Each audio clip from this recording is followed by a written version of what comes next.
Ok, vamos a comenzar la última actividad del coloquio de este año. Nos da mucho gusto presentarles a 3 participantes asiduos a esta iniciativa, sobre todo porque las primeras veces que se reunió el comité organizador teníamos, digamos, un objetivo común, sobre todo hacer un censo sobre qué colegas ya estaban haciendo trabajos aplicando temas de inteligencia artificial en sus disciplinas.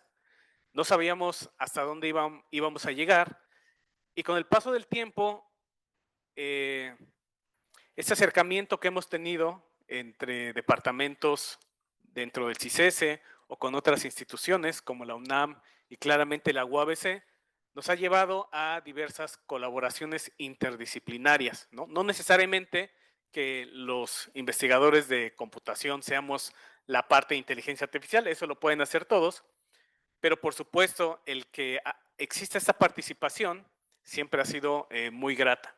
Entonces, esta mesa redonda está titulada Casos de éxito de proyectos de investigación interdisciplinaria con inteligencia artificial y los ponentes son Paola Delgado, ahí está, Joan Raigosa y Luis García.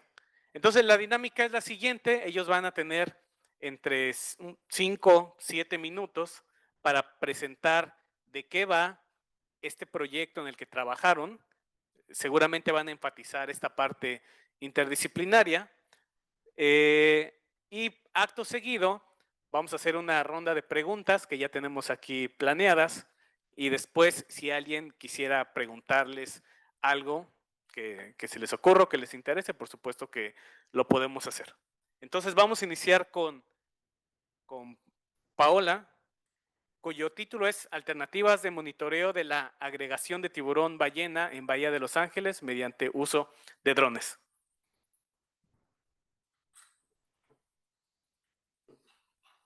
Después pasamos con esto o con esto. ¿Sí? Hola, buenas tardes. Muy bien. Yo vengo del posgrado de Ecología Marina y estamos colaborando con el Departamento de Ciencias de la Computación. Aquí una imagen de dron que tomé de allá. Bueno, nuestro interés de generar una alternativa de monitoreo es debido a que el tiburón ballena tiene una categoría de riesgo, tanto a nivel mundial como en México, donde pues se encuentra amenazado y pues como pueden ver en esa pequeña línea, pues si no se protege, pues puede llegar a lo que es la extinción.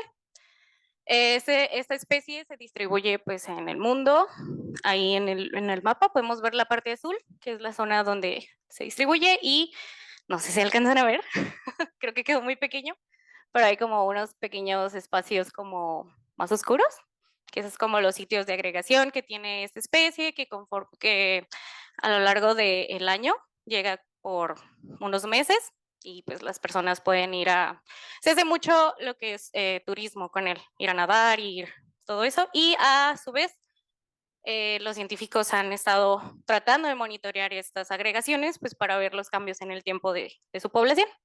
Actualmente, sobre todo en Valle de Los Ángeles, que es donde hicimos nuestro trabajo, lo que se realiza es ir en busca del tiburón en embarcaciones.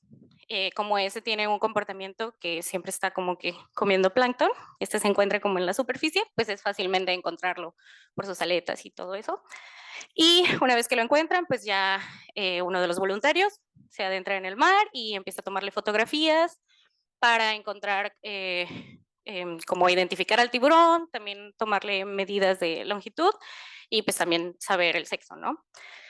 Con todo eso, pues se hacen estudios a lo largo del tiempo.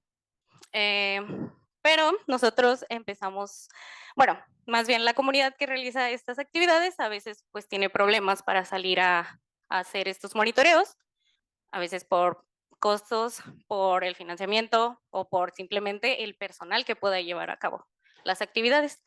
Así que, investigando un poco, empezamos a ver si los drones, junto con la inteligencia artificial, nos podían servir un poco como para desarrollar algún método, ¿no? Y pues actualmente, al menos en el medio marino, se ha estado explorando estas técnicas, tanto para hacer conteo de individuos, hacer fotoidentificación con rasgos del cuerpo y también pues hacer conteo también en cuanto a diferentes especies, ¿no? Por mencionar algunos de los muchos ejemplos que hay. Bueno, básicamente mi trabajo, lo que realicé fue ir a colectar datos con un método de muestreo, donde yo piloteaba con dron desde tierra y embarcaciones, y a partir de los datos obtenidos, que pues también tuvimos un año un poco complicado porque pasó un huracán en Bahía de Los Ángeles y hubo varios meses en que los tiburones pues no se estaban presentando en la superficie, así que se fue un poco complicado conseguir datos. Así que con lo que tuvimos, la mejor opción era pues meternos un poco a los modelos de inteligencia artificial, en específico las redes neuronales convolucionales, y desarrollamos dos modelos distintos. Uno es utilizando un software llamado Deep Lab Code, que es más utilizado para cuestiones de laboratorio y comportamiento animal, y otro que fue realmente meternos de lleno a la programación de esta red, que gracias a Joan, que aquí está presente. Bueno, y obviamente Hussein.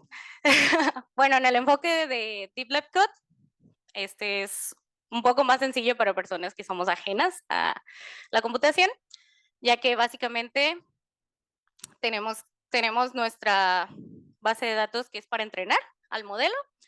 En este caso yo solo seleccioné 6 videos de los que yo tenía.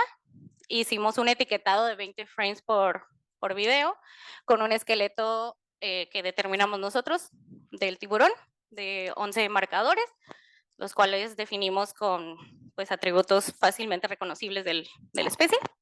Entrenamos nuestro modelo con...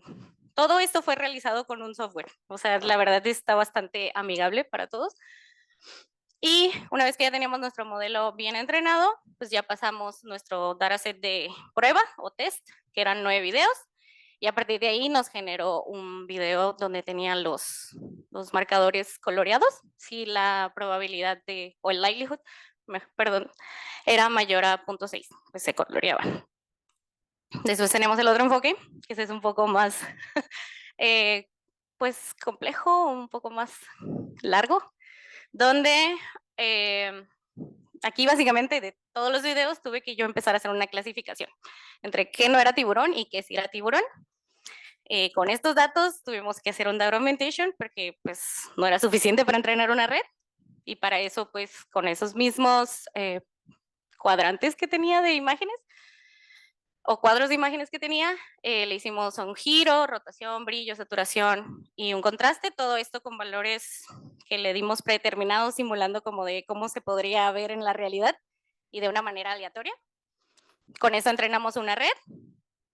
Esta red, ya que quedó completamente entrenada, ahora sí nos pasamos a nuestro dataset de prueba, que ya lo habíamos definido con Deep Lab Code, esos mismos 9 videos. Aquí el problema es que sí tuvimos, bueno, no es un problema, porque así trabajan las redes, ¿no? Con imágenes. Entonces tuvimos que convertir nuestros videos a imágenes, porque todo esto nos lo hacía Deep Lab Code por él mismo, yo nada más le daba videos y él lo hacía. Entonces aquí ya lo tuve que hacer como ya yo a mano.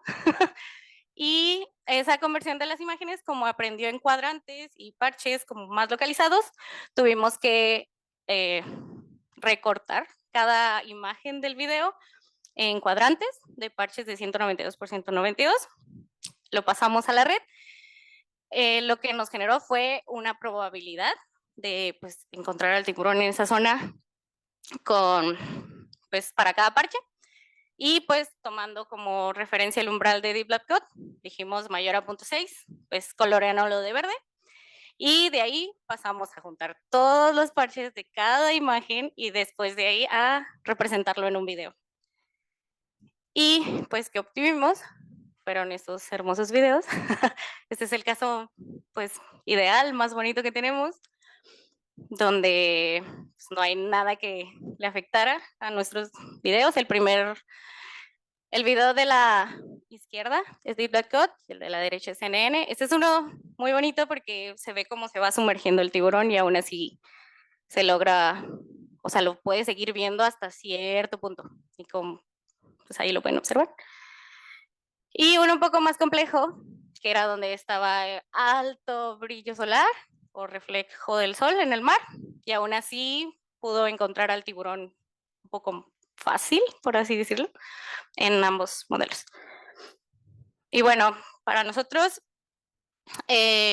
pues tenemos unos buenos modelos como base con buenos resultados, aún en condiciones tan adversas.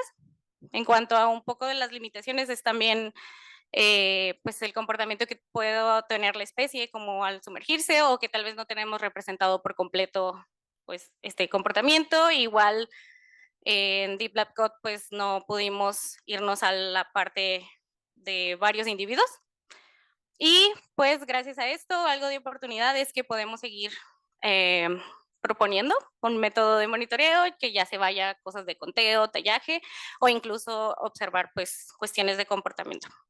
Muchas gracias.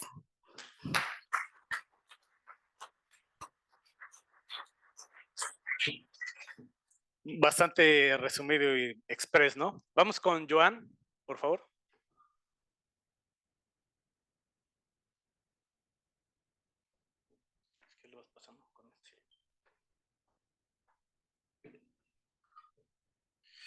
Bueno, yo les voy a hablar de mi trabajo realizado en la maestría muy brevemente, que es sobre la medición del campo magnético estelar con aprendizaje profundo. Esta es una colaboración con el Instituto de Astronomía en la UNAM. Un pequeño breve contexto, ¿qué es el campo magnético estelar? Bueno, es simplemente el campo magnético que presenta una estrella, y esta estrella, si está demagnetizada, tiene una depolarización. Simplemente la polarización de la luz, que es lo único que observamos en una estrella, ya que está muy lejos y digamos que todavía no nos es posible llegar hacia ellas. Lo único que observamos es la luz. Entonces, observando la polarización de la luz, se describe mediante unos parámetros de Stokes, que no son simplemente más que vectores con valores numéricos.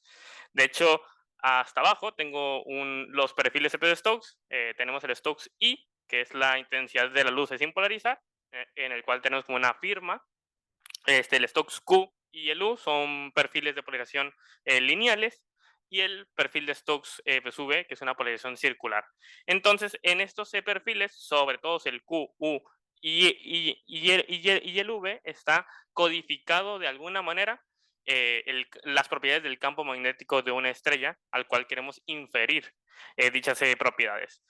¿Por qué es importante estudiar el campo magnético estelar? Bueno, sabemos que el campo magnético estelar tiene influencias en la estrella, como en las eyecciones de masa coronal, como de los flares, o por ejemplo hace un mes que se vieron pues auroras donde no se ven usualmente. Es uno de los fenómenos en los cuales tiene pues influencia, y aún así se desconocen ciertas cosas, y por hecho el hecho de mejorar el estudio de estos campos magnéticos. Entonces les voy a hablar un poco de la propuesta, de la solución, en el cual nosotros tenemos primero una estrella que presenta un campo magnético estelar que desconocemos, ¿no? Entonces, nosotros le observamos los perfiles de Stokes, que son estos estados de polarización de la luz. ¿Qué es lo que tenemos? ¿Cómo llegamos a inferir las propiedades del campo magnético? Bueno, primero hacemos un paso, que es utilizar COSAM. COSAM es un código que utiliza las ecuaciones de radiación y transferencia de luz polarizada, que son las ecuaciones que nosotros tenemos para describir esos estados de polarización. Y con este código generamos datos sintéticos. Dado configuraciones para una estrella, generamos unos perfiles de Stokes sintéticos. Con ese conjunto pues, de datos, entrenamos una red neuronal. De hecho, es una red neuronal feed-forward. Después de muchos experimentos de cómo hacerlo lo mejor posible, llegamos a una buena pues, arquitectura que funcionaba bien. Y cuando la red neuronal está entrenada, quiere decir que ya sabe predecir los perfiles de Stokes dado una configuración dada. Entonces, lo utilizamos en conjunto con un algoritmo pues, de optimización. De hecho, el seleccionado fue PSO, el que ganó el concurso, el que nos dio mejores resultados. Por lo que en PSO tenemos soluciones candidatas, que son posibles combinaciones de las propiedades del campo magnético. La red neuronal se encarga de predecir los perfiles de Stokes que produce esa combinación, y lo que hacemos es compararlos con los que observamos. Al final del proceso pues, de optimización, obtendremos una solución candidata que produce unos perfiles de Stokes muy similares a los que vemos. Por lo tanto, inferimos que esa combinación de las propiedades del campo magnético son las que pertenecen a dicha estrella. Esa es la metodología. ¿Cómo se hace tradicionalmente? Tradicionalmente se usan otros métodos como la aproximación de campo débil o el método de centro de gravedad, los cuales tienen limitaciones porque usan un enfoque con la teoría parcial, no usan un enfoque con teoría completa. ¿Por qué no lo usan? Porque digamos que usar el enfoque con teoría completa cuesta mucho. ¿Cuánto? Para que se den una idea sin meternos en muchos detalles técnicos, un poco más en tiempo de nosotros, generar una solución utilizando COSAM, o sea, quiere decir que si nuestra red neuronal y solo COSAM sea junto con PSO para encontrar las propiedades del campo magnético, nos tardaríamos en alrededor de unos casi 7 años. Entonces, digamos que no es muy factible esperar 7 años para saber las propiedades del campo magnético de una sola estrella, las cuales pues tenemos varias estrellas que estudiar, ¿no? Y el resultado que tenemos con la red neuronal nos deja que nos tardamos poquito menos de 5 minutos. Entonces ya por lo menos podemos estudiar de una manera más factible las propiedades del campo magnético de cada estrella, ¿no? ¿Cómo le fue a la red neuronal a la hora de estimar los perfiles de Stokes? Bueno, tenemos en la izquierda una imagen en la cual se muestra por percentiles, en la cual está en moradito el ground truth, que es lo que genera COSAM, que usa en las ecuaciones, y en azulito tenemos la predicción, lo que queremos es que se parezcan lo más posible, ¿no? E incluso voy a hacer denotar el último caso, que es el que está hasta el fondo, que es el percentil 99, que es pues aquí en el cual el percentil E99 quiere decir que es uno de los peores casos. Vemos que el Stokes sí está bien hecho, el Stokes V también en general está bien hecho, y vemos problemas en el Stokes Q y U, que ya los hemos pues analizado, en el cual son de estrellas que están poco magnetizadas, ¿no? Entonces ya encontramos que ese es uno de los problemas, y a la derecha tenemos una tabla con los errores porcentuales promedio de cada uno de los perfiles de Stokes, ¿no? Como referencia. Luego la red vemos que, bueno, funciona, si lo hace bien, cómo le va junto con el algoritmo de optimización. Lo tenemos en la siguiente imagen. Este es un caso en particular, de hecho esta es la mediana. En realidad, al hacer el proceso pues, de optimización, lo que tenemos son 7 snapshots o 7 imágenes de la estrella en distintos periodos de rotación. Y lo que queremos es que una solución candidata se ajuste para las distintas fases de rotación. Entonces, lo que queremos es que haga match, otra vez, el ground truth, que es el moradito, con el azul, que es el de predicción para todos los perfiles de Stokes, y Q, U y V para cada una de las fases de rotación. En este caso, pues utilizamos 7. Y como podemos observar, la solución candidata que nos arroja se ajusta muy bien para todos los perfiles de Stokes, para todas las fases de rotación. Y como referencia acá arriba tengo los errores de promedios de recuperar las propiedades del campo magnético, sobre todo las más importantes. Una es el fuerza del momento particular, en el cual obtenemos un error del 0.18%, en la inclinación 0.27%, y por último en la posición del dipolo de un 0.82%, ¿no? Lo cual demuestra que, bueno, está funcionando bien el algoritmo de optimización en conjunto con la red neuronal.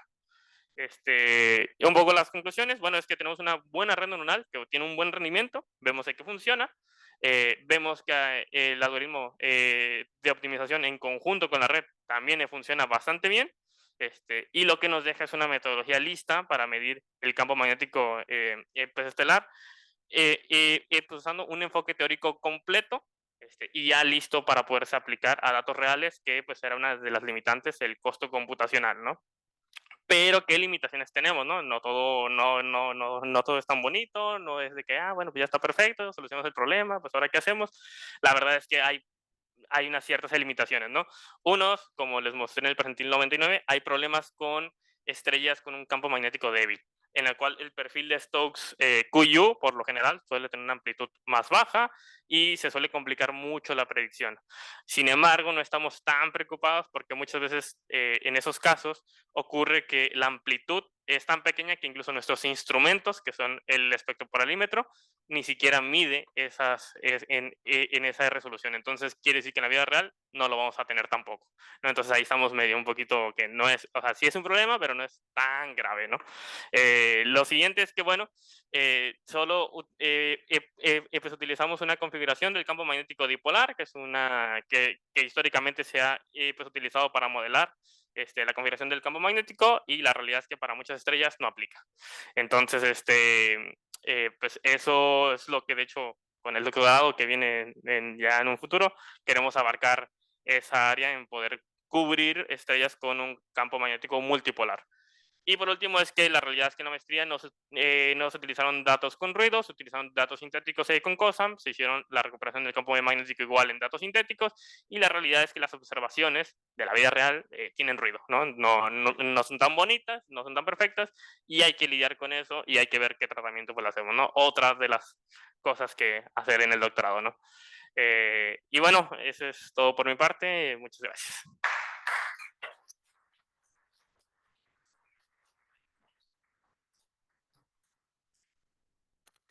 Muchas gracias, Joan. Y cerramos con Luis Antonio García González.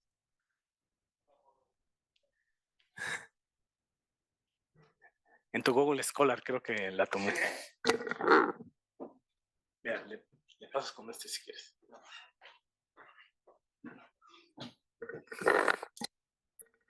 Bien, buenas tardes. ¿Sí habla, no? ¿Sí se oye, no? Sí. Bueno, como dijo el profesor ya, presentó, mi nombre es Luis García, bueno, Luis Antonio García González. Les voy a estar hablando en resumen de lo que fue mi tesis doctoral, ¿ok? Que fue recientica ahora en diciembre, en la cual estuvieron como codirectores los profesores César García y Carlos Alberto Brizuela, y como profesor, digamos, o colaborador externo, y muy involucrado en el proceso, estuvo el profesor Giovanni Marrero, ¿no? Que era, digamos, de la parte biológica el especialista. El título del trabajo se denominaba Búsqueda de un conjunto óptimo de descriptores moleculares para la modelación QSAR. Y para introducir un poco lo que es el término QSAR, se hace referencia a encontrar relaciones entre lo que es la estructura de una molécula y la actividad que puede presentar esa molécula. Por ejemplo, se tiene la idea de que la estructura de la molécula puede entonces definir si un compuesto es tóxico, si presenta algún tipo de actividad antimicrobial o demás. Y la idea entonces es poder definir, utilizando métodos computacionales, si un compuesto, por ejemplo, o un candidato a fármaco va a ser dañino al cuerpo, para entonces no tener que realizar, es decir, continuar todo el proceso de, digamos, de diseño del fármaco, y al final encontrarse con que el fármaco puede ser muy bueno para atacar la enfermedad, pero sin embargo es dañino para el cuerpo, ¿no? Esto sobre todo tiene interés porque en el año 2019 lo que es la FDA, que es una de las agencias reguladoras en Estados Unidos de lo que es el mercado de fármacos, anunció que para el 2035 ya no se iba a dar soporte, o ya no se iba a dar financiamiento a aquellos proyectos que incluyeran en su proceso de experimentación lo que sería el estudio en animales in silico, ¿no? Digamos, por ejemplo, cuando se estudia el cáncer, lo normal es agarrar los ratoncitos estos de laboratorio, le inyectamos digamos, una dosis determinada del fármaco como estamos estudiando, y si no mata, digamos, a la mitad de la población, digamos, es bueno entonces, ¿no? Digamos, hay diferentes formas de medir si un fármaco o un candidato a fármaco es dañino o no, y una sería esta, ¿no? Entonces ya hay un movimiento muy fuerte a decir que este tipo de experimentación en animales en vitro ya no se van a estar soportando, ¿no? Entonces hay una nueva, no es nueva la corriente, pero hay, digamos, una nueva marea a utilizar estudios computacionales para la predicción de este tipo de actividades, ¿no? Entonces, ¿qué es un descriptor molecular? Va a ser sencillamente digamos, una función matemática, un algoritmo que, dado una estructura de una molécula, te va a poder caracterizar estas moléculas, digamos, en propiedades químicas, físicas o biológicas, o también, digamos, basado en estructuras, ya sea topológicas o tridimensionales.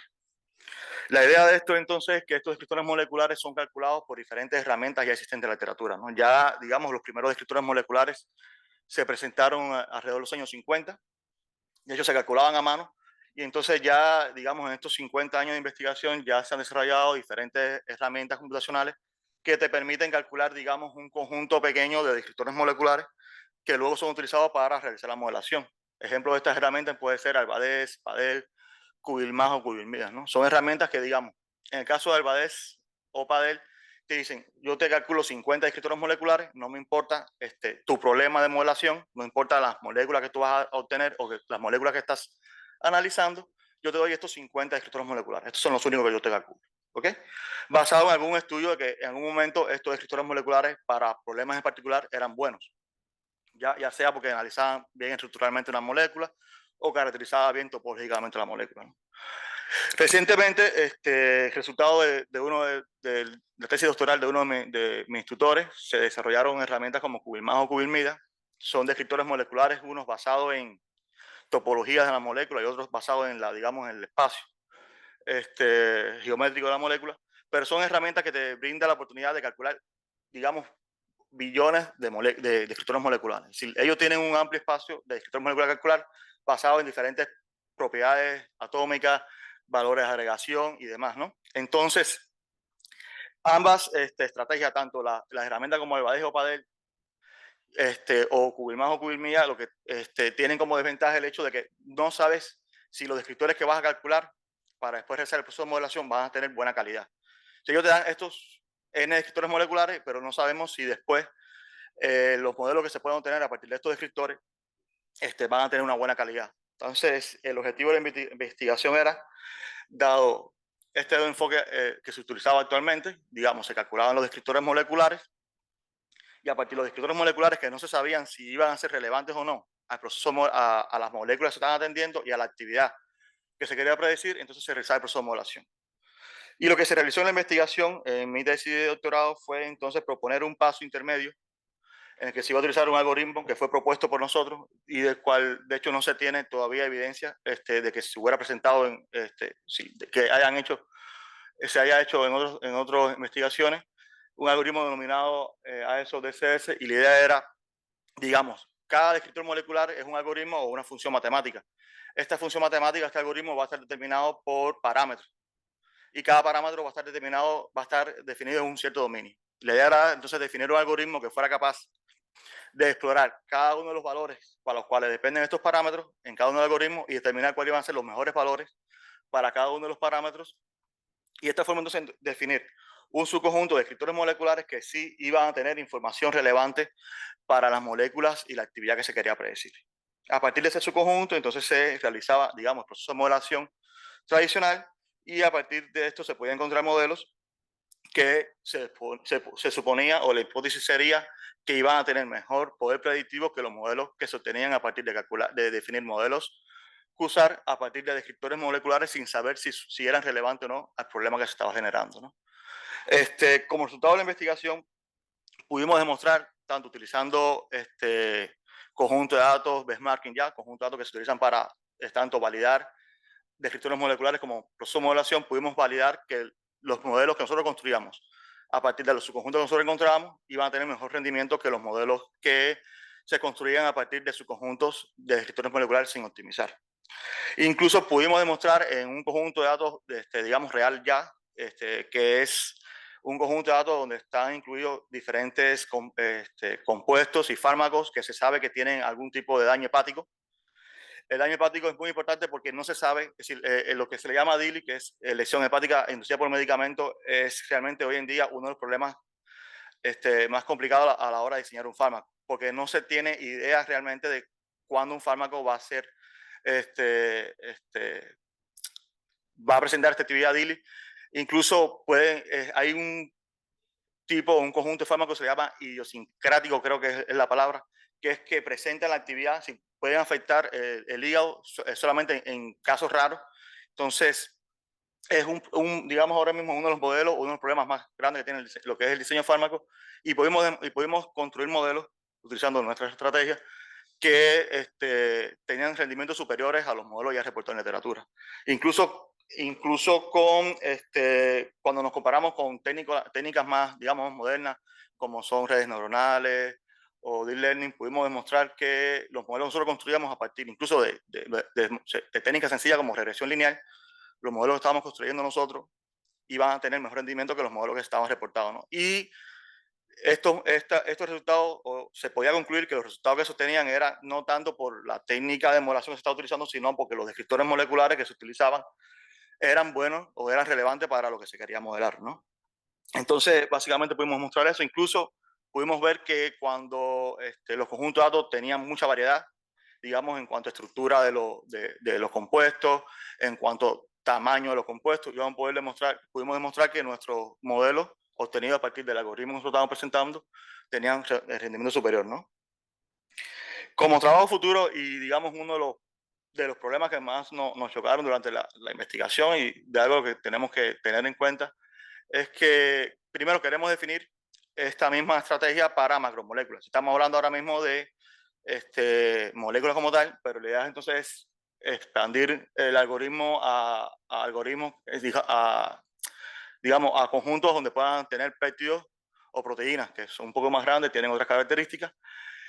Y uno de los problemas que estuvimos presentando fue el hecho de calcular este tipo de descriptores, sobre todo lo que estuvimos utilizando eran descriptores, aunque su complejidad computacional era cuadrática, a la hora de calcular un número elevado de descriptores moleculares iba a elevar el tiempo de ejecución del algoritmo que estábamos analizando, ¿no? Entonces, uno de los contratiempos, uno de los, digamos, problemas o trabajos futuros que queremos analizar ya desde el punto de vista computacional sería mejorar el tiempo de ejecución de los algoritmos que calculan estos descriptores moleculares. Y hasta aquí. Muchas gracias.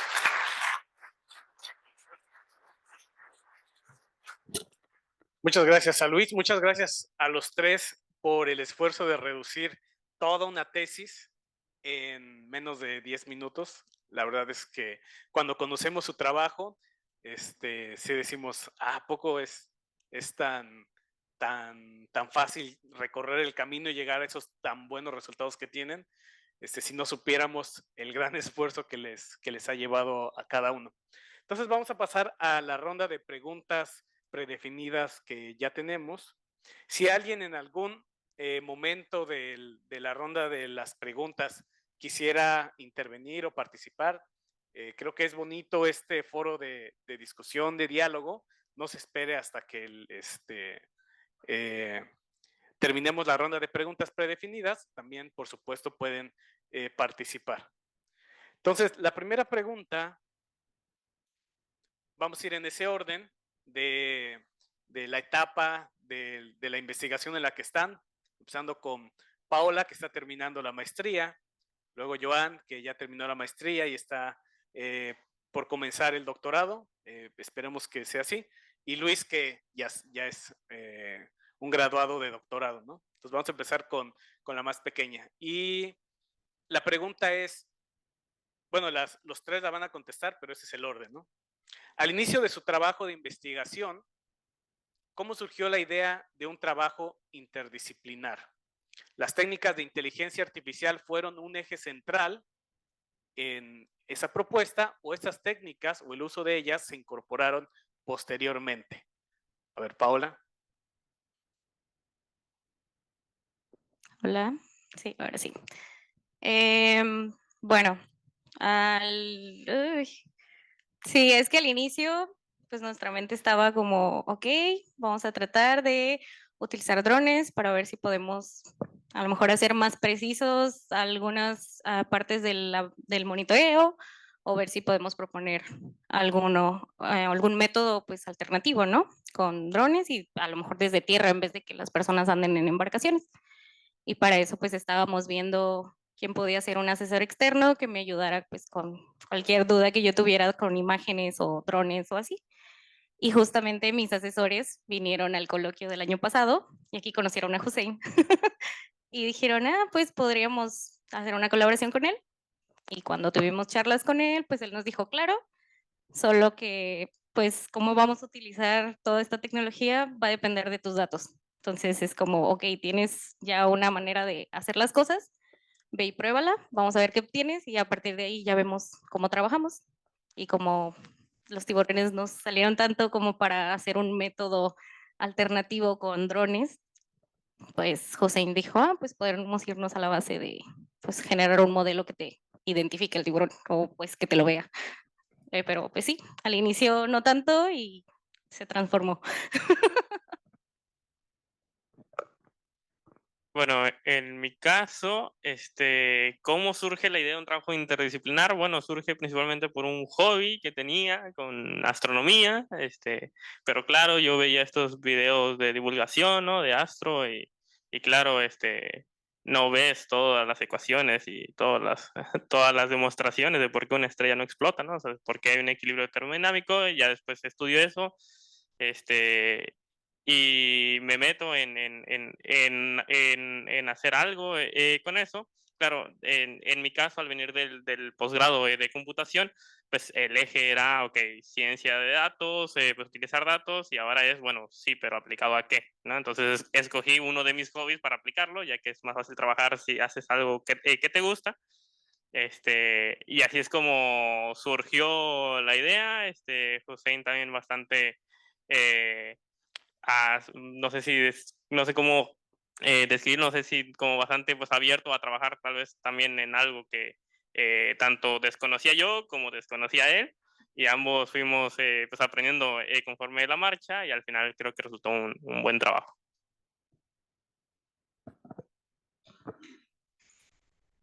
Bueno, en mi caso, ya todo el proceso venía de antes. Sí, ya tanto el profesor, los tutores míos como el colaborador ya tenían ya, digamos, mucho camino transitado en los pasos anteriores. Incluso ya tenían la idea clara de cómo querían hacer o qué querían hacer realmente. Entonces fue mucho más natural, ¿no? En ese sentido. Ya yo tenía incluso experiencia en el campo, y digamos fue más bien poder definir el algoritmo que tal que la idea como tal, ¿no? Ya la idea ya estaba sembrada como tal. Es realmente así fue. Eh, Todos mencionaron algo respecto a datos, ¿no? De acuerdo a los datos que estuvieron disponibles o que tuvieron acceso para procesar y analizar, la pregunta es, ¿cómo se analizan o procesan tradicionalmente sin nada que tenga que ver con inteligencia artificial? ¿Y qué ventaja les trajo aplicar estas técnicas respecto a cómo se realiza tradicionalmente? Empezamos con Joan, luego vamos con Luis y cerramos con Paola. Bueno, como mencioné brevemente en la presentación, hay dos métodos: la aproximación campo débil y el método de centros de gravedad, con el cual se mide el campo magnético. Sin embargo, tiene unas limitaciones de que, claro, al ver el costo computacional que tenía utilizar un enfoque teórico completo, resultan estos métodos como estimaciones con teoría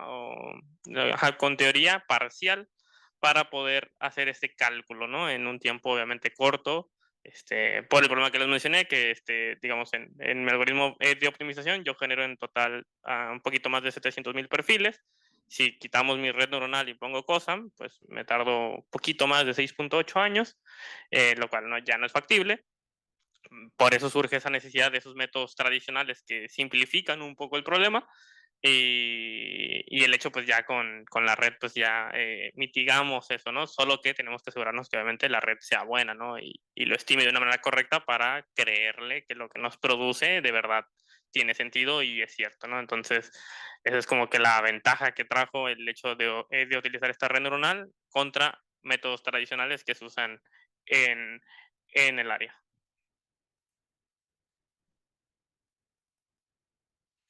Bueno, en mi caso ya, digamos, la química computacional es una disciplina, digamos, un poco establecida. Ya hay maneras, digamos, de modelar las moléculas o las secuencias. Ya hay maneras de modelarla computacionalmente. Entonces, las técnicas ya incluso están también algo definidas, ¿no? Cómo se utilizan y demás. Digamos que el tema aquí más complicado es poder definir un buen conjunto de datos a la hora de realizar cualquier estudio, ya sea modelación o otro tipo de estudio, ¿no? Y, digamos, el problema fundamental sería poder encontrar entonces este conjunto de datos, ¿no? Que sea, digamos, estable, digamos, el conjunto de datos para poder realizar cualquier estudio. Ese sería realmente el problema a atender, ¿no? Más que otra cosa. Sí.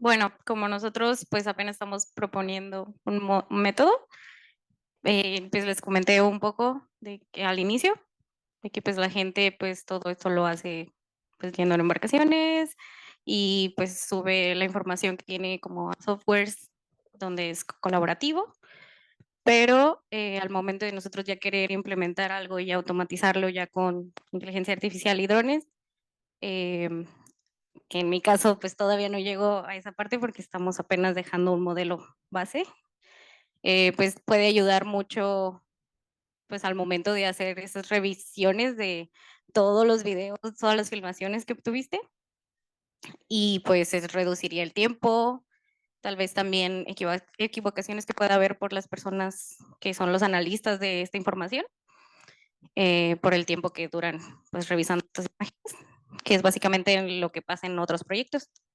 Y pues sí, básicamente por ahí va.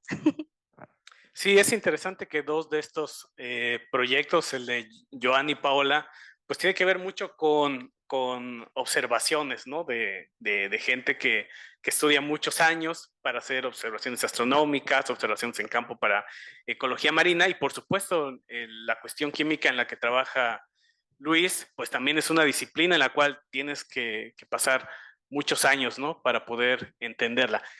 La siguiente pregunta es, y estaba incluso pensada para dos personas que tenían el perfil de computación, que era Joan, bueno, que son Joan y Luis, y Paola y otro estudiante que se disculpó que no podía venir, que eran de otro posgrado, ¿no? Entonces, de acuerdo al posgrado en el que desarrollaron su trabajo de investigación, para unos, ¿qué fue lo más complicado de aprender? ¿Qué fue lo más complicado de aprender? Técnicas de IA para aplicarlo a su dominio, de las técnicas de IA para aplicarlo a su dominio. O bien, ¿qué fue lo más complicado al aplicar las técnicas de IA en un dominio diferente al suyo? Quizá está media revuelta la pregunta, debía haberle echado un ojo a lo que decía ChatGPT. Pero para los que no son computólogos, en este caso, Paola, ¿qué fue lo que te costó de aplicar técnicas de IA? Y para Luis y Joan, pues ya sabían las técnicas, no se aplican directamente. ¿Qué fue lo complicado? Esta vez empezamos con Luis, luego Paola y terminamos con Joan. Sí, a ver, claro, incluso dentro de tu disciplina muchas veces no tienes por qué saberlo todo, ¿no? Imagínate si tienes que pasar a otra disciplina. Entonces, en mi caso yo tenía que poder, por ejemplo, interpretar los resultados. Muchas veces en los avances me preguntaron, bueno, a veces en las presentaciones iba a poner una molécula y ponía palito y circulito, ¿no? Y después un profesor biólogo químico me decía, eso no existe, eso es un disparate, ¿no? Básicamente, entonces, lo más complicado siempre va a ser poder entonces por lo menos tener lo básico de la disciplina en la que te vas a meter. Yo creo que lo mejor sería buscar a alguien que sepa de verdad, porque si todavía después de 4 años a veces me hacían preguntas y no sabía cómo responderlas, ¿no? Y no tienes por qué saberlas, porque realmente para eso hay otra persona que sí debe saber cómo responder eso, ¿no? Sí es bueno que puedas por lo menos darle un tipo de interpretación a lo que vas a hacer y por lo menos sepas que es un palito y un circulito, ¿no? En mi caso. Pero yo creo que es mejor buscar a alguien que sepa y te pueda ayudar en ese sentido, ¿no? Creo que ese es el valor de un grupo interdisciplinar y esa es la importancia, ¿no? De armar estos tipos de grupos, ¿no? Esa es mi percepción.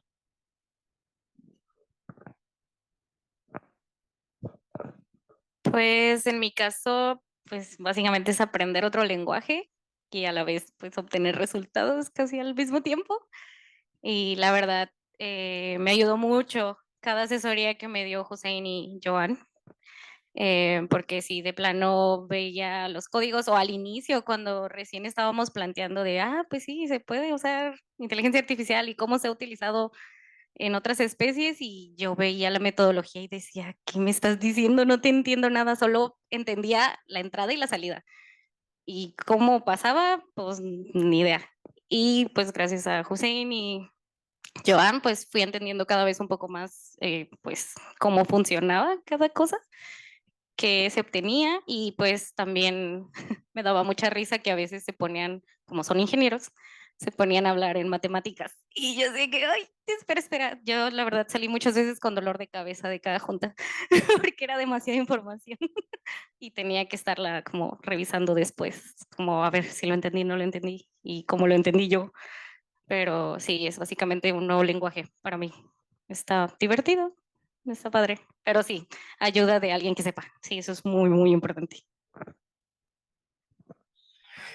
Sí, lo más complicado, bueno, yo de ser ingeniero, como ya mencionó Paola, en computación, aplicarlo para Astro, pues viendo que era mi hobby, pero claro, en tu hobby no ves ecuaciones tampoco, bueno, algunos sí, ¿no? Pero en mi caso era mi hobby y no veía con esa formalidad, ya al entrar a la maestría, entrar a un curso junto con los estudiantes de maestría en la UNAM, para comprender más sobre mis datos, sobre las estrellas, cómo evoluciona y todo esto, ya te das cuenta que, ok, o sea, no era como los videos que yo veía, no era así de que, así le pasa y ya está, no. Hay mucha formalidad, hay muchas ecuaciones, hay muchas demostraciones, hay muchas cosas que tienes que aprender para entender mejor, ¿no? Claro, uno a veces puede pecar de que, agarro los datos, los meto a la red neuronal, es una caja negra, quién sabe qué hace, arroja cosas y más o menos funciona. Sí, pero luego en los resultados, ¿cómo analizas los resultados para meterle mano, para corregirlo, para modificarlo, para obtener un mejor resultado, ¿no? Y de ahí se ocupa un background, ¿no? En mi caso, igual como mencionó Luis y como mencionó Paola, igual se ocupa pues, un experto, y bueno, yo soy mi codirector, que es Julio, en el Instituto de Astronomía, y claro, con él recuerdo llevar varias clases en personal con él de 3 horas, de ver solo cuáles son las ecuaciones de los perfiles de Stokes y por qué funcionan y por qué así es, ¿no? Entonces, sí, claro, muchas cosas que obviamente al no ser físico, tampoco pues no tengo ese background de ciertas cosas, ¿no? Y obviamente cuesta un poco aprender, retomar también, ¿no? Al ser ingeniero, pues a veces uno ve al principio ecuaciones diferenciales, integrales, diferenciales, y luego ya no las ve, y luego llegas a un campo más como pues la astrofísica y dices, aquí se siguen usando todavía, y es como que, ok, déjame, me recuerdo cómo usarlas, ¿no? Entonces, claro, es esa linda batalla en recordar cosas, aprender otras nuevas, pero al final todo para un bien común, para resolver un problema. Y como dijo Paola, está divertido luego ir con tu área, con tu cajita de herramientas a resolver en otras áreas y al tener que tener este proceso de aprendizaje, ¿no? Sobre otras áreas. Muchas gracias. Los que llegaron a la charla, a la primera charla del día, ¿se acuerdan que el expositor decía lo complicado que es el lenguaje natural, incluso para los que lo hablábamos? Y tiene que ver con la siguiente pregunta. Un poco ya lo tocaba Joan de este lenguaje, lo platicaba Luis, de lo importante que es tener esta otra persona que es experta en el campo. Y entonces la pregunta es la siguiente: estando inmersos en estos trabajos interdisciplinares, ¿interactuaron directamente con colegas en la contraparte? ¿Y cómo fue la comunicación con ellos? ¿Adoptaron alguna estrategia para la comunicación efectiva? Yo me acuerdo que al principio, voy a empezar a contestar por Joan, era pues vamos a reunirnos para hablar cosas de computación, tú y yo, y para cosas de astrofísica, reúnete tú con Julio, porque si nos reunimos los tres, nos vamos a hacer bolas y te vamos a hacer bolas a ti, ¿no? Entonces, nos reuníamos cada 2 semanas por este lenguaje tan técnico que utilizamos allá arriba. Allá arriba me refiero a computación y aquí abajo en astronomía, ¿no? Y eso yo creo que nos ha pasado a la mayoría que hemos interactuado, por ejemplo, con gente del área clínica, que hasta se escucha bien bonito cuando nos platican con toda su terminología, ¿no? pero veamos qué piensan los estudiantes. Paola.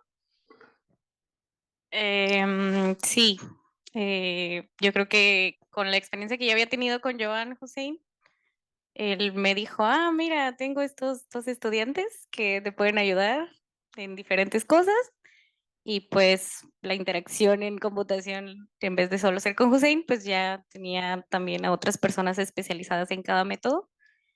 Y pues sí, tanto era como en juntas o por WhatsApp, porque pues somos millennials y era fácil comunicarnos. Y aparte son como todos. Pero sí, básicamente, sí eran juntas largas o, sí, chats.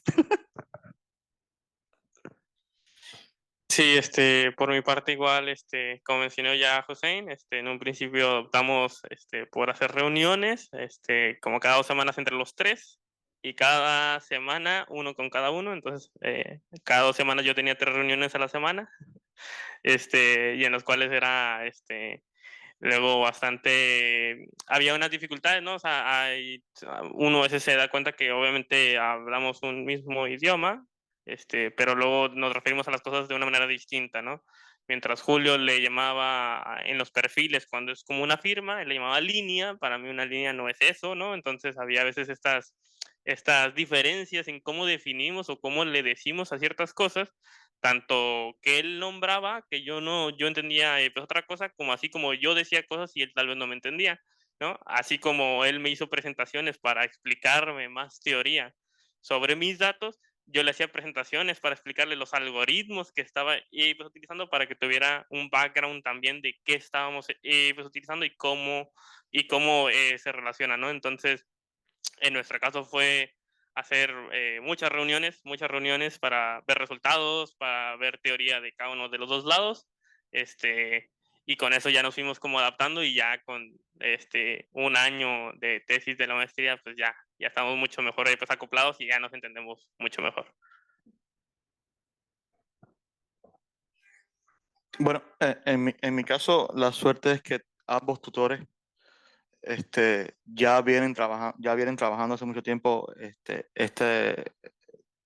la parte biológica, ¿no? La química informática. Y entonces ellos, aunque no son expertos, no, aunque no, digamos, serían genios, digamos, o expertos totales digamos, en química, en biología, ya tienen un know-how bastante grande, ¿no? Y eso era una ventaja. Y lo otro es que entonces, digamos, el otro profesor que era colaborador directo con nosotros, era el profesor Giovanni, realmente es un tipo muy brillante. Siendo farmacéutico, él incluso publica en cosas de ciencia de la computación y ha propuesto cosas de ciencia de la computación. Entonces, la comunicación con él nunca fue un problema. Y siempre, lo importante siempre que estuvo la confianza de no tener miedo de decir un disparate, ¿no? Ok, dije algo, me equivoqué y era suficiente. Ok, esto no se dice así. Te lo hemos dicho 10.000 veces que no se dice así, pero bueno, trata de hacerlo bien esta vez, ¿no?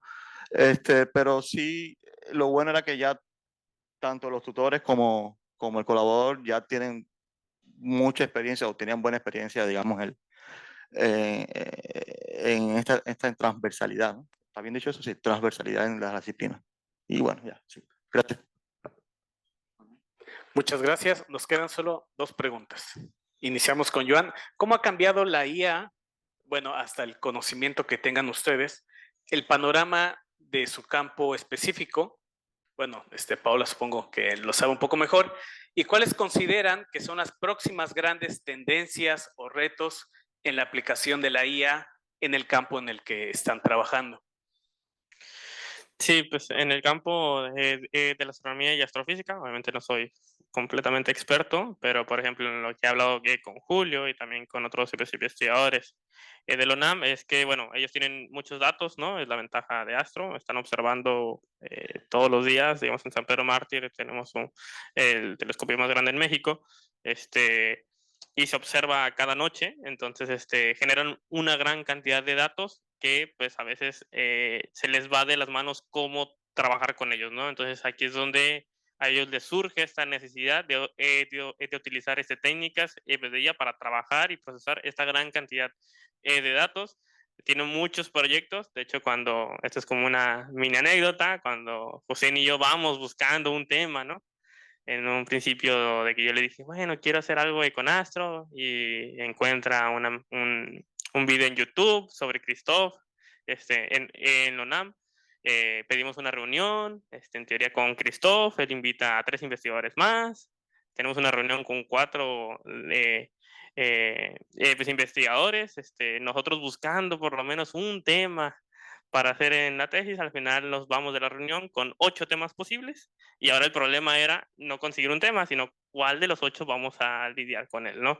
Entonces ahí creo que muestra un poco de que ellos tienen muchos proyectos y necesidades de utilizar IA para trabajar con sus datos, porque tienen tantos y generan tantos pues, a cada día, que hay una necesidad, ¿no? Y igual también haciendo mi revisión de la literatura sobre qué se había hecho en campo magnético estelar con Deep Learning y Machine Learning, pues la verdad es que no hay mucho. Hay unos pocos intentos, pero no hay muchos intentos, ¿no? Entonces también sigue siendo un área a explorar y a explotar todavía más esos datos que ellos tienen, ¿no? Entonces, eh, yo pienso que igual lo mencionaba Christoph en un video de YouTube que tenía, que era como una tipo mesa redonda, sino una mesa pues, de debate, creo. Era que, bueno, la idea es que se siga utilizando y que cada vez se utilice más IA en la medición y en la observación de los datos astronómicos, ya que tienen una gran cantidad o un gran volumen de datos, ¿no? Entonces, y muchas cosas que ellos quieren clasificar, ¿no? Usando IA, es como lo que ellos quieren aplicar y lo que es una necesidad más para ellos, porque tienen una gran cantidad de datos de millones y millones que pues, un humano pues se va a tardar mucho en analizarlo, ¿no?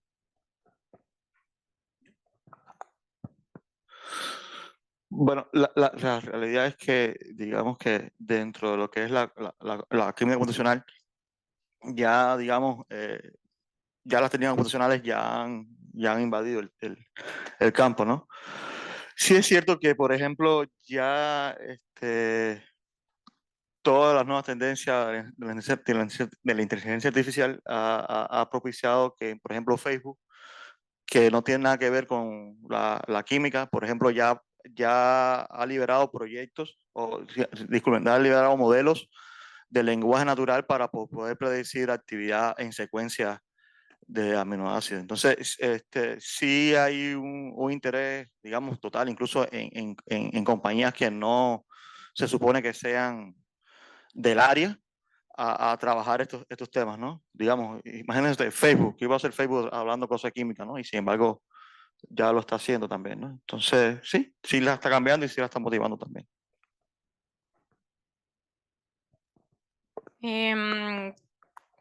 Bueno, yo considero que estas herramientas nos están ayudando a pues estudiar como especies que tal vez están también en zonas más inaccesibles para que pues una persona por sus pies llegue, o zonas donde son protegidas, o tal vez también zonas que, digo, para evitar como algún impacto o algún disturbio en esas especies o el ecosistema a estudiar.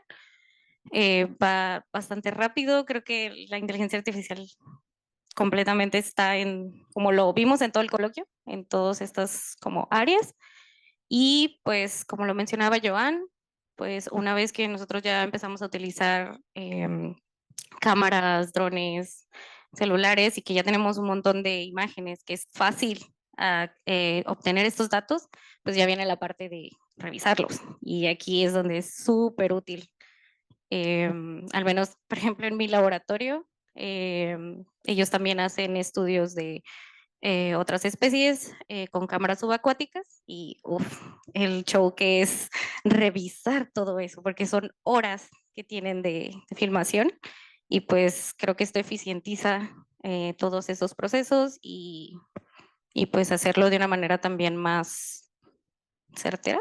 Y pues sí, yo creo que en mi área me está ayudando mucho en ese aspecto, y para allá es donde se está yendo, y sobre todo que también está permitiendo estudiar organismos marinos que a veces pues a nosotros como mamíferos, personas que respiramos, pues también es un poco más inaccesible llegar a esos sitios. Ok, y para cerrar la discusión, ahí dice textual, para cerrar la discusión, y sobre todo para los que ya les está cansando la silla tan dura, ¿no?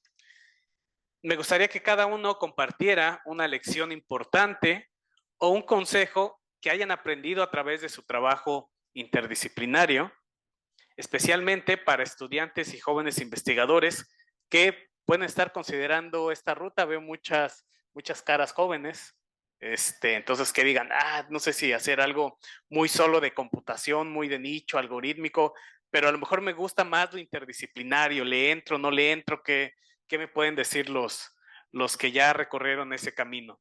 Y vamos a empezar con Luis y cerramos con Joan. Yo diría buscar al que sabe del tema, ¿no? O a los que saben del tema, ¿no? Ante todo, sería mi idea, ¿sí? Buscar al que sabe, sí. Sí, estoy de acuerdo con él. Siempre estarte apoyando de las personas que saben. Está muy padre hacer algo interdisciplinario porque son otras maneras de ver el problema y otras maneras de abordarlo que tal vez a ti no se te hubiera ocurrido. También pues la experiencia de cada persona es distinta y pues siempre va a ser enriquecedor y se obtienen resultados muy padres, muy divertidos y pues es como decían los maestros, ¿no? No te quedes con ninguna duda, pregunta por más tonto que sea y sí funciona, sobre todo si las personas saben. Sí, también como comentaban, es importante tener algún experto en el área, ¿no? ¿Qué consejos les daría si es que gente quiere agarrar esta ruta?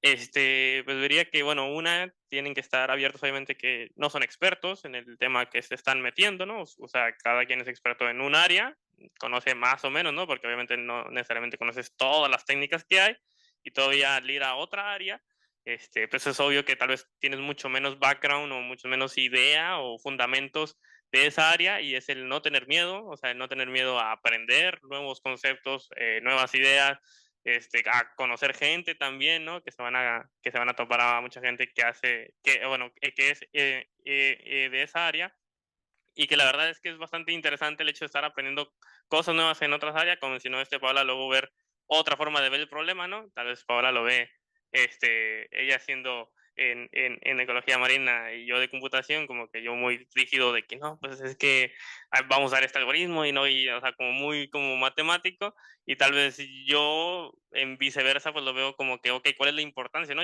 Yo puedo hacer cosas, pero digo, tal vez no soy tan consciente de qué tanto impacto tiene, ¿no? O sea, qué tanto está sirviendo la herramienta o lo que se está haciendo y el hecho de tener a un experto que te diga, no, es que el método tradicional es así, te da a entender un poco más esa relevancia que tiene y el hecho de qué tanto estás impactando, ¿no? En un proceso o en una tarea dada, ¿no? Entonces, la verdad es que yo lo recomiendo mucho, como ya dijo Paola, estuve un poco en su proyecto, también tengo el mío, y estoy bastante ahí metido en otras cositas, ¿no? Y se me hace que es bastante pues, divertido estar pues, aprendiendo de cosas nuevas.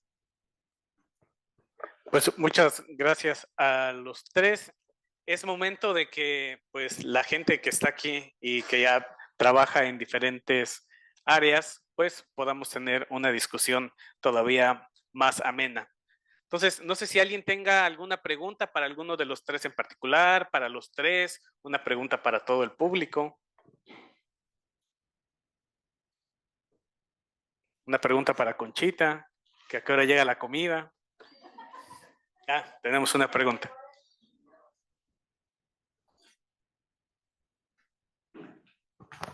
Es de la comida. Muchas gracias. No, yo lo que quería comentar con respecto a la última de las preguntas genéricas para todos es, para los tres expositores en primer lugar, pero para todos los demás también, es de que yo cuando me meto a evaluar alguna cosa, por ejemplo, yo he tenido quién sabe cuántos temas de tesis. Yo creo que soy de los investigadores del CICES que más he tenido colaboraciones interdisciplinarias a nivel maestrías y doctorados, pero no nomás dentro de los departamentos del CICES, sino también con otras instituciones. A mí dice el dicho que el que mucho abarca poco aprieta. A mí me gusta apretar, pero me encanta abarcar, o sea, ver otras áreas nuevas y las interrelaciones entre ellas y tratando de entender qué es lo que pasa. Yo trabajo en el área de telecomunicaciones. Lo que yo pienso al respecto de la inteligencia artificial es lo mismo que pienso con respecto a lo que en su momento fueron las matemáticas y luego la física y luego la computación, que primero era el objetivo, había gente estudiando un montón sobre física hace un par de siglos, luego un montón de gente estudiando matemáticas desde no sé cuánto y computación en el último medio siglo, ¿no? Pero al final, tanto las matemáticas, física y computación, y me voy a echar broncas encima por hacer este comentario, al final terminaron siendo sí un objetivo, pero sobre todo una herramienta. Y llega el momento en el que el objetivo se convierte en el medio. Yo siento que la inteligencia artificial, cuando yo empecé a saber de inteligencia artificial a finales de los 90 aquí en el CICESE, los que andaban metidos en eso eran bien poquitos, era Briceño, era Hugo Hidalgo, y luego ya empezaron otros a meterse también, no recuerdo quién más andaba de los pioneros, ¿no? Y ahorita ya es una herramienta que está utilizando todo el mundo en todas las áreas. Bueno, no todo el mundo, pero cada vez en más áreas y cada vez más personas. Por lo tanto, la inteligencia artificial se va a convertir en una herramienta. Y una herramienta yo la veo como un desarmador, como un martillo, como un taladro. El objetivo no es construir el mejor taladro, es con un taladro o con un martillo o con un serrucho, ¿cómo le hago para construir un mueble bien bonito que es lo que yo tengo ganas de construir? Entonces, en ese caso, la inteligencia artificial se va a convertir en una herramienta o se está convirtiendo en una herramienta para sacar temas bien interesantes. Ojalá y no sé cómo se funda al final que la inteligencia artificial sea también no solamente un objetivo, sino también el medio. Ahorita ya es el medio, pero sigue siendo el objetivo todavía, pero se me hace que la inteligencia artificial no se acabó con ChatGPT, se me hace que ahí nomás está empezando. Entonces, por eso hay manera de salir por los dos lados. Es un comentario nada más para todos los expositores. Muchas gracias. Sí, muchas gracias. Eso de lo interdisciplinario, no sé si les pasa. Es como cuando te ves con un amigo de tiempo atrás y le dices, sí hay que vernos. Y nunca lo ves saber. Ves a un colega en un evento académico, hay que hacer algo. Nunca hacemos nada. O sea, hasta que no hay realmente algo como que detone esa colaboración, no sé, lo platicaba Paola, yo no la conocí hasta que me mandó un correo que decía, no sé si soy Paola, voy a trabajar en esto, no sé si quisiera formar parte de mi comité, ¿no? Yo con ese entusiasmo que comentaba el colega de decirle sí a la mayoría de las cosas que me llega, ya después me enteré que fue a través de la recomendación de Luz y de Emiliano, que habían venido a un taller gracias a que habíamos hecho el primer coloquio, gracias a que en algún momento nos habíamos reunido ahí de hay que hacer algo, ¿no? Y esto interdisciplinar, computación con todo lo demás, que creo que es lo que nos tiene aquí, pues aplica a todas las áreas, ¿no? Todos podemos colaborar con todos, siempre y cuando haya disposición de las partes, y es algo muy, muy padre. No es para todos, claro está, pero cuando se da, creo que se tienen casos de éxito muy bonitos como los que estamos revisando. ¿Alguien más quisiera tomar la palabra?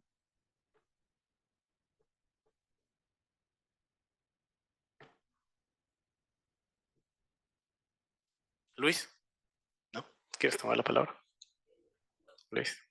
Colaboraciones UABC, CICESE. Es que mencioné la comida y ya todos se distrajeron. Si voltean a su izquierda, ya está llegando. Ya casi llegamos, pero en lo que terminan de instalar, todavía tenemos unos minutos.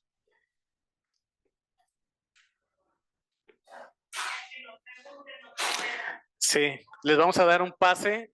A ver, ya el colega ya tiene su pase para la comida. ¿No? Allá, por favor.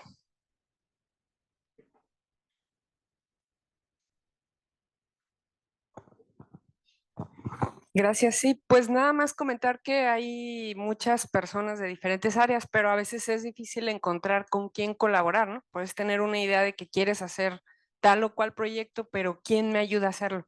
Y esa es la parte que a lo mejor es más difícil de conectar y de encontrar a la persona, porque ahí hay muchos pósters, yo le entiendo al 20% de lo que dicen, pero busco como el principio y el fin, ¿no? Pero ¿quién me puede ayudar a hacer tal cosa? No sé si se pudiera desarrollar alguna estrategia, una forma de, pues, de unir esos saberes o de saber quién sabe hacer tal cosa para que yo lo pueda contactar. Esa es la parte que no alcanzo todavía a aterrizar y que pues no sé si a través de este congreso, de esos pósters, yo pueda encontrar. Es nada más mi observación.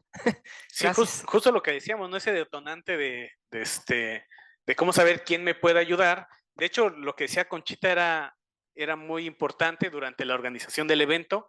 Vamos a dar mucho tiempo para los pósters y el coffee break y el networking. Creo que más allá de que sepamos que les va muy bien en sus proyectos y qué padre que así sea, pues que se permita este intercambio de ideas.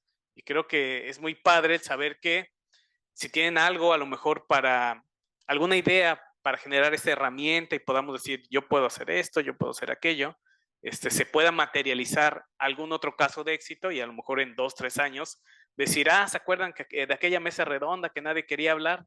Pues de ahí salió algo, ¿no? Eso sería algo padre. Gracias. ¿Alguna última? ¿Ya está terminado de poner el agua? ¿Alguien más? Sí. ¿Y cómo vamos de tiempo? ¿Bien? ¿Una última? ¿Alguien del comité organizador? ¿No? ¿Aldo? Los voy a empezar a comprometer. Me sé el nombre de la mayoría. ¿Carlos Cabrera? ¿Alguna pregunta?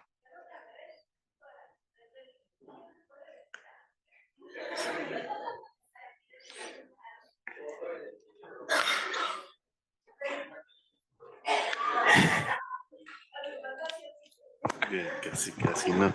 Sí, bueno, nomás tengo una pregunta para Joan, porque su tema es como que muy ad hoc a lo que he pensado hace unos meses o años. Sí, supongo que las ecuaciones que rigen los movimientos magnéticos que comento son ecuaciones diferenciales. Sí.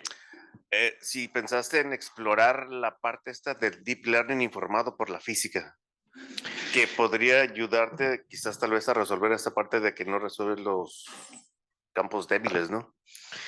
Sí, no necesariamente para este proyecto, por así decirlo. Había otro que estaba enfocado, otra de los posibles temas que estaba enfocado un poco con eso. Para este proyecto no se abordó. Igual es una tesis de maestría, ¿no? A veces un año y entre lo que te toma también aprender un poquito del tema es medio reducido. No se abordó un poco sobre esa área porque, bueno, claro, el problema es que al resolver estos sistemas de ecuaciones, junto con otras ecuaciones, el tiempo computacional es bastante, ¿no? Entonces, una de las opciones era, pues bueno, hacer una red neuronal y dejar que lo estime, ¿no? Ya que, pues la red, su tiempo de inferencia es independiente a la complejidad del problema, ¿no? O sea, la red tarda al mismo tiempo sin importar el problema que trate, sino que depende del tamaño de la red, ¿no? Entonces, dado esa ventaja, pues optamos como por ese lado, pero sí podría ser perfectamente, pues andar en darle estos conocimientos físicos para intentar que aproxime de una mejor manera, ¿no? Entonces, sí es un área pues, de oportunidad que también se podría pues, indagar, ¿no?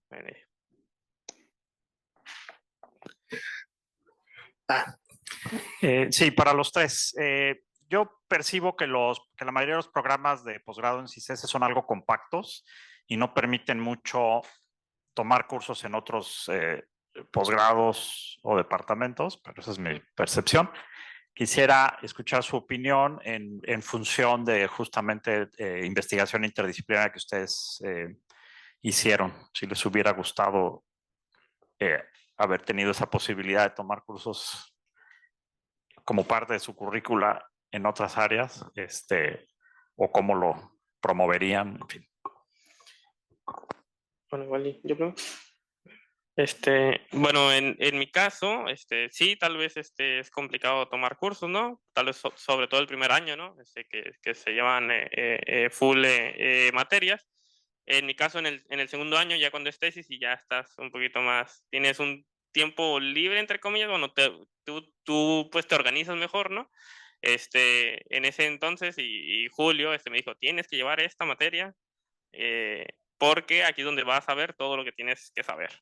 Entonces ya llevo la clase de evolución estelar con los estudiantes de maestría en astronomía en la UNAM, en donde pues obviamente me topo con la realidad que mencionabas hace rato de saber muchas ecuaciones, Luego, algún profe te decía como recordarán en la materia de física y pues estadística, sabemos que la distribución de no sé qué, y yo pues no lo vi, ¿no? Entonces, pues obviamente lidiar con ese tipo de cosas, tuve pues la suerte de llevar pues, una materia relacionada y aprender de primera mano, ¿no? De profesores del área, más